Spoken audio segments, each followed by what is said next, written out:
My coat of color, olive drab. In the summer of 1952, the world of my family came crashing down when it was discovered that a lump in my mother's breast was cancerous. I remember my mother coming back from the doctor's office after she was notified of the diagnosis. My grandmother and grandfather were waiting with me at their house in the small rural community between our two local landmarks, Liberty Hill Church and Oak Grove Church. At that time, the diagnosis of cancer was nearly a death sentence. My mother had noticed a lump in her right breast for a number of years prior to my birth, but had chosen not to do anything about it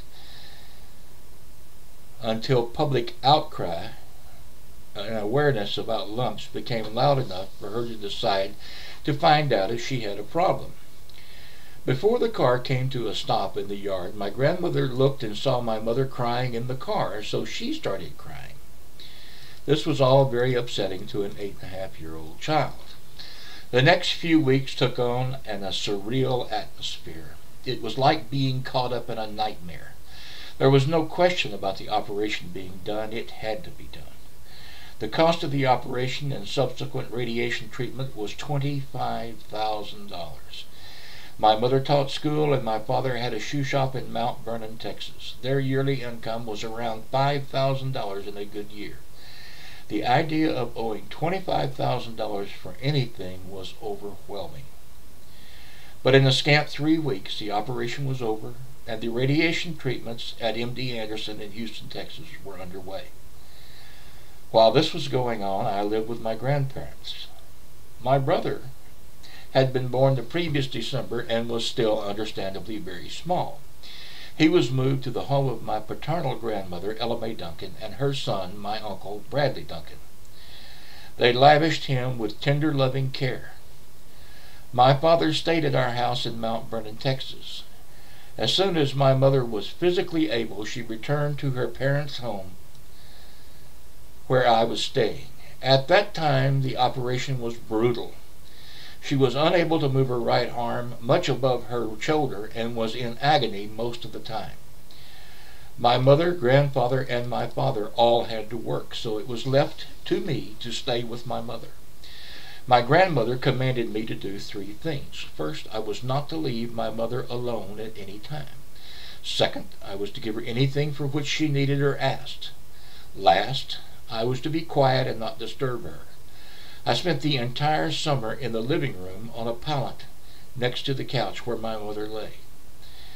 My mother later told me she never grew more tired of anyone being near her than she did me during that period of time.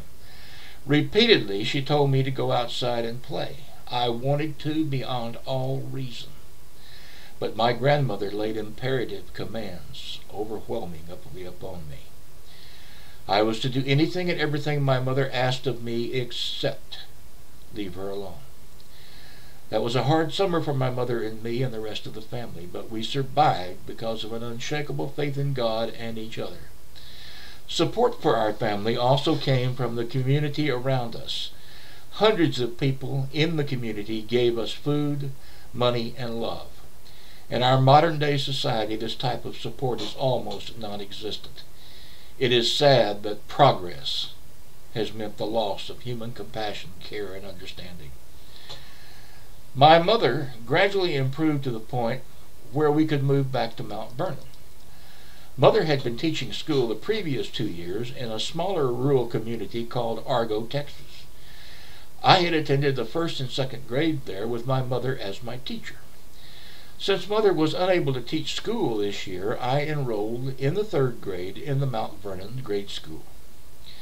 It was during this time I met my lifelong friend, Ron McCowan. I have always been very large for my age, and I come from a family with a number of very black sheep sprinkled throughout my ancestors. My mother was determined I was not to be a bully or a crook, so she lay an imperative command upon me. I was forbidden to fight, no matter what the circumstance. Children being what they are, it was soon discovered that I would turn and walk away whenever a fight was imminent. Only one person knew I was forbidden to fight and not a coward, Ron McCowan. On a number of occasions, Ron saw people picking on me. He saw me walk away and stepped between me and my tormentors. I once heard him say as he took on the biggest bully in the class, "His mother won't let him fight. My mother doesn't care." I don't know if Ron knows it, but since that time in 1952, he has been and remains to this day my hero. We have been friends for 58 years. I know beyond a shadow of doubt if the need arose, he would stand beside me before an army and gladly die with me, while either of us fought to protect the other. I am honored to have him as a friend. We had one other thing in common. Neither of our families had much money. The bulk of our income was Mother's teaching job, and without her paycheck we were destitute.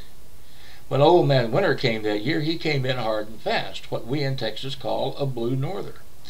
The winter progressed that year until just before the Christmas holidays, when a particularly cold snap hit. The temperature dropped to around 6 degrees. My entire wardrobe consisted of 2 shirts, 2 sets of underwear, 2 pair of blue jeans, one of which was patched, 3 pairs of socks, and a pair of tennis shoes. Notice that an extensive list, the word coat does not appear. On that very cold Wednesday, I was attempting to stay inside the schoolhouse during recess when I was spied by the grade school principal. He told me I had to get outside.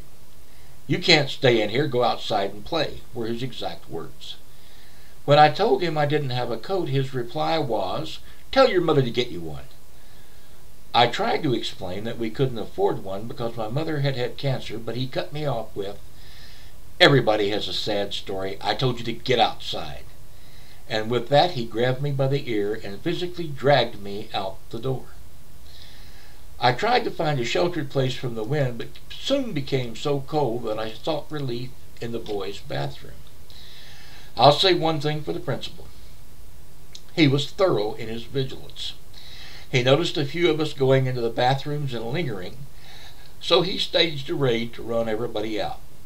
When he came to me, he became furious and screamed, "I told you to get outside, and I mean for you to do it now." Again, I was grabbed by my now very cold ear and forcibly ejected into the harshness of that very cold day.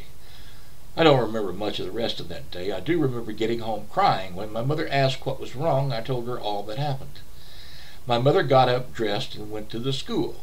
I don't know what transpired in that office, but I didn't have to go out into the cold for the rest of the winter. When my father heard what happened, he got the strangest look on his face I ever saw. Within the next week, he closed his shoe shop, borrowed $25 from my grandfather, and boarded a train for Wichita, Kansas. You see, my father had worked for Consolidated Aircraft during World War II and was excellent at it. Except for our immediate family, everyone in the town and our family thought he left us in the lurch.